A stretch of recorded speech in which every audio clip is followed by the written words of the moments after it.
अब आसमान ही नहीं, समंदर में भी चीन को चैन की सांस लेना मुश्किल हो चुका है। दक्षिण चीन सागर से हिंद महासागर, जहां भी चीन का एक छत्र राज हुआ करता था, वहां आज भारत दखल देने लगा है।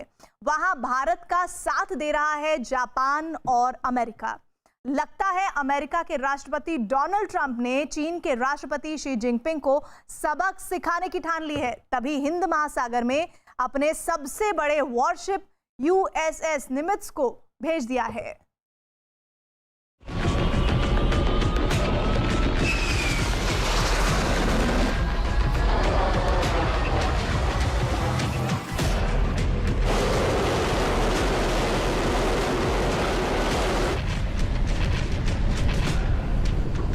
दुश्मन को पल भर में खत्म करने की ताकत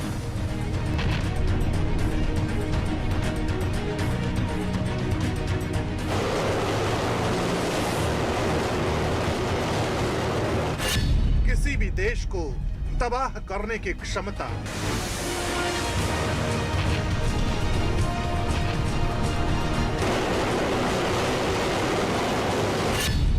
जिसकी हलचल से शत्रु का सीना कांप उठता है।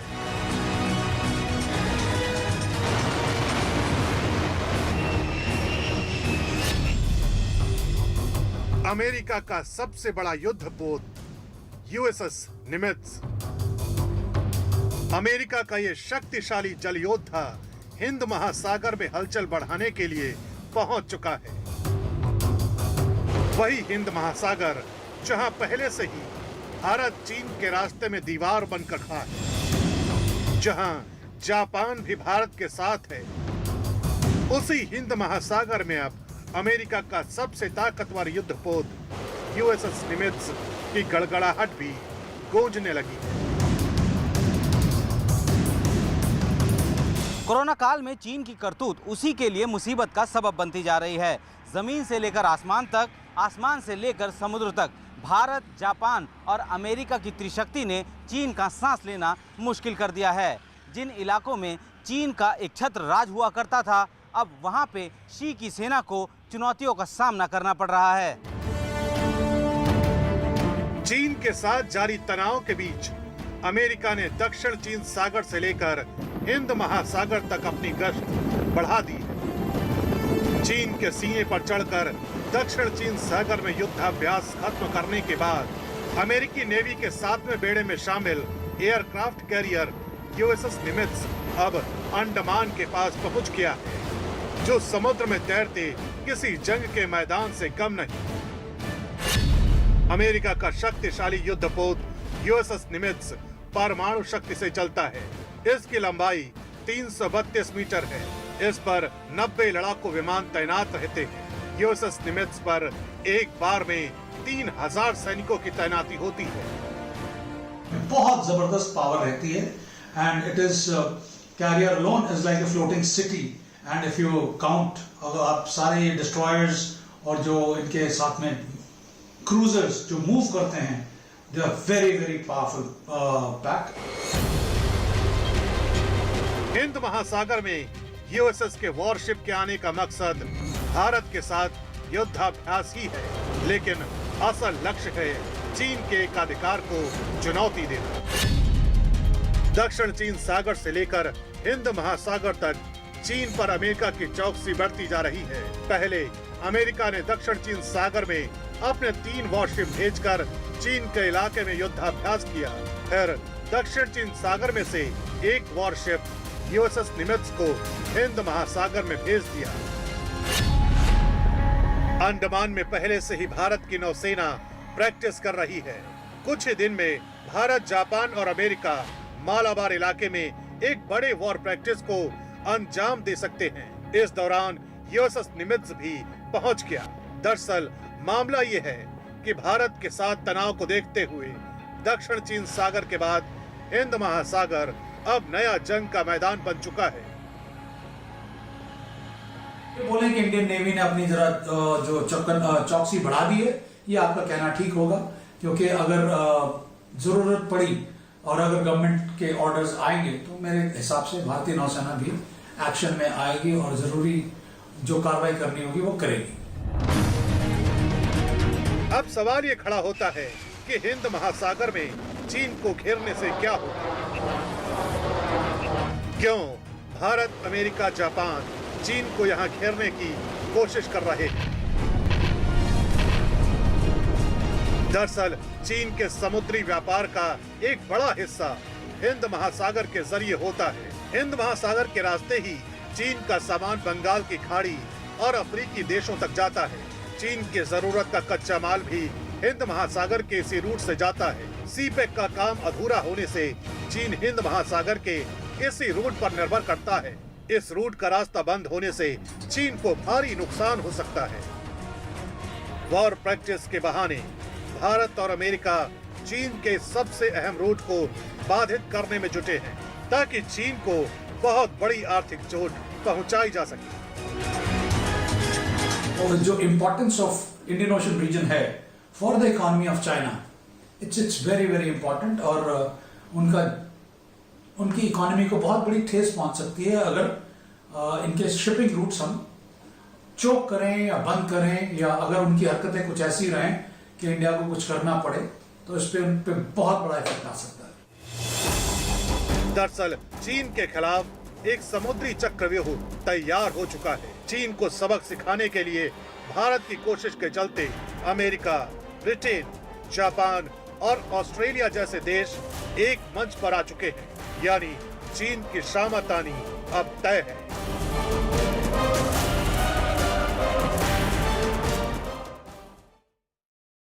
तो देश के दुश्मनों को सबक सिखाने के लिए राफेल लड़ाकू विमानों के भारत आने से चंद दिन ही बचे हैं अब, और भारत के दुश्मनों में खलबली मची हुई है। सबसे ज्यादा खौफ देखा जा रहा है चीन की पीपल्स लिबरेशन आर्मी में। वजह यह है कि हो सकता है कि मौजूदा सीमा विवाद को देखते हुए फ्रांस से मिलने वाले राफेल विमानों को LAC के करीब किसी इलाके में तैनात किया जाए। राफेल दुश्मनों को मिटाने के लिए कई अत्याधुनिक तकनीक से लैस है और इसी से चीन डरा हुआ है।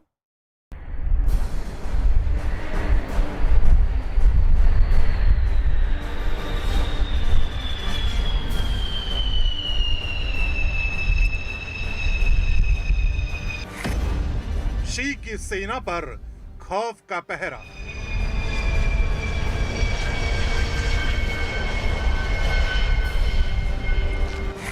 चीन के सिर पर मंडराती मौत।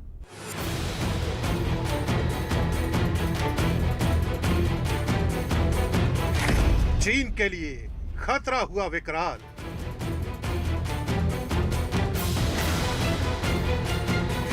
चीन का काल बनेगा राफेल।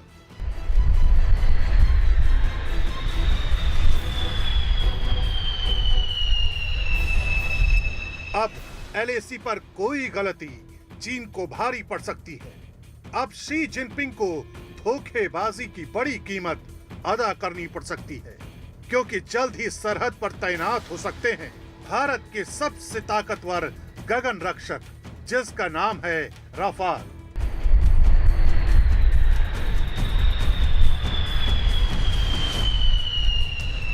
बाईस जुलाई से भारतीय वायुसेना कमांडरों की सबसे अहम बैठक शुरू होने जा रही है। चीन के साथ सीमा विवाद को देखते हुए ये बैठक काफी अहम है, जिसका सबसे अहम मुद्दा हो सकता है कि राफेल विमानों की तैनाती। LAC पर चीन ने जिस तरीके के हालात बना रखे हैं, ऐसे में उसे कड़ा जवाब देना जरूरी हो गया है। और यही वजह है कि लड़ाकू विमानों को लगातार LAC के इलाके में रात को भी उड़ाया जा रहा है, ताकि चीन को इस बात का पता चल जाए कि भारत हर वक्त के लिए तैयार है। और ऐसे में अगर राफेल की तैनाती LAC के इलाकों में की जाती है तो ये चीन के लिए एक बड़ा सदमा होगा। वायुसेना कमांडरों की इस अहम बैठक में सीमावर्ती इलाकों में एयर डिफेंस सिस्टम पर बात हो सकती है। चीन के साथ विवाद को देखते हुए अरुणाचल प्रदेश, उत्तराखंड और सिक्किम पर ताकत बढ़ाने की बात हो सकती है। इनमें सबसे अहम हो सकता है फ्रांस से 27 जुलाई तक मिलने वाले राफेल विमानों की तैनाती का मुद्दा। राफेल दुश्मनों पर हमला करने के आधुनिक सिस्टम से लैस है, जिसकी मारक क्षमता पहाड़ी इलाकों में बेहद घातक है। राफाल एक मल्टी रोल लड़ाकू हवाई जहाज है। इसका उपयोग फ्रांस ने अपने कई लड़ाइयों में किया हुआ है, जैसे कि अफगानिस्तान, लीबिया, माली, इराक, सीरिया, इन सब जगहों पर इसका उपयोग हो चुका है। तो हम ऐसा कह सकते हैं कि लद्दाख के लिए भी यह बिल्कुल पूरी तरह से फिट है। चीन के साथ तनाव को देखते हुए वायुसेना अलर्ट मोड पर है। वायुसेना ने अपने आधुनिक बेड़े में मौजूद विमान जैसे मिराज 2000, सुखोई 30 और मिग 29 के सभी लड़ाकू विमानों को फॉरवर्ड बेस पर तैनात किया है, जहां से वे दिन और रात दोनों के ऑपरेशन कर रहे हैं। अपाचे अटैक हेलीकॉप्टर भी पूरी तरह ऑपरेशनल मोड में है। ऐसे में राफाल भारत के हर वार को और घातक बनाएगा। फ्रांस से 6 राफाल 27 जुलाई तक भारत पहुंच जाएंगे। दुनिया के सबसे घातक मिसाइलों और सेमी स्टिल तकनीक से लैस इन विमानों को भारतीय वायुसेना में शामिल होने से देश की सामरिक शक्ति में जबरदस्त इजाफा होने जा रहा है। दावा किया जा रहा है कि भारत आने वाला राफाल फाइटर जेट दुनिया की सबसे आधुनिक हवा से हवा में मार करने वाली मीटियर मिसाइल से लैस है। भारत को मिलने वाला राफाल विमान बियॉन्ड विजुअल रेंज यानी BVR मिसाइल से लैस होगा। ये मिसाइल दुश्मन के प्लेन को बिना देखे सीधे फायर की जा सकती है। इसमें एक्टिव रडार सीकर लगे होते हैं, जिससे मिसाइल को किसी भी मौसम में दागा जा सकता है। इतना ही नहीं, स्कैल्प मिसाइल या स्टॉर्म शैडो किसी भी बंकर को आसानी से तबाह कर सकती है।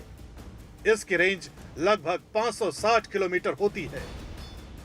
राफाल के आने के बाद वायुसेना की लड़ाकू क्षमता जरूर बढ़ जाती है और इसलिए इसकी तैनाती पर मुझे लगता है कि वायुसेना के उच्च अधिकारी अपनी अगली कॉन्फ्रेंस में जरूर यह बात तय करना चाहेंगे कि राफाल की तैनाती कहां-कहां, किस-किस वायुसेना के बेस पर हो सकती है, जिससे कि चीन से हमें कोई खतरा ना हो। सबसे अहम बात ये कि भारत आने वाले 6 राफाल विमान पूरी तरह से कॉम्बैट रेडी पोजीशन में होंगे, यानी इन्हें आते ही किसी भी ऑपरेशन में लगाया जा सकता है। इतना तो तय है कि इसके आगे चीन का कोई विमान नहीं टिकने वाला, यानी जमीन पर भारत से मात खाने वाला चीन अब आसमान में भी भारत के सामने शरण मांगता नजर आएगा। चीन की एयरफोर्स अपनी पश्चिमी कमान से LAC पर नियंत्रण रखती है, जबकि LAC पर निगरानी के लिए भारतीय वायुसेना अपने पश्चिम, मध्य और पूर्वी दस्ते का इस्तेमाल करती है।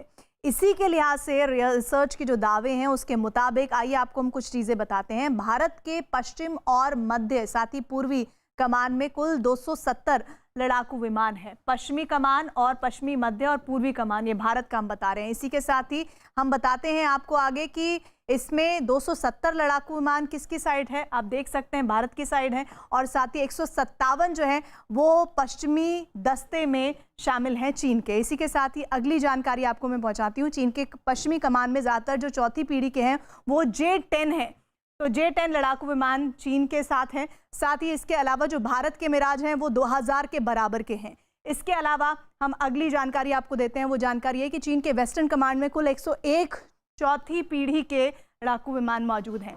साथ ही अगर मैं बात करूं भारत की, तो वहां तीनों कमांड जो कि LAC पर नजर रखते हैं, उनके पास कुल 122 चौथी पीढ़ी के लड़ाकू विमान मौजूद हैं, जो कि आप इस ग्राफिक के जरिए समझ सकते हैं। इसके अलावा चीन ने LAC पर निगरानी के लिए पश्चिमी कमान पर J-11 और सुखोई 30 की मारक क्षमता वाले विमानों को तैनात किया है, जबकि इसके मुकाबले अगर मैं भारत की बात करूं तो वहां सुखोई 30 की मारक क्षमता से ज़्यादा वाले जो वहाँ पर हथियार हैं, विमान हैं, उन्हें तैनात किया गया है। तो कुल मिलाकर ये एक जो आपको हम तस्वीर पेश कर रहे हैं कि भारत कहाँ खड़ा है सामरिक शक्ति के मामले में और चीन कहाँ खड़ा हुआ है।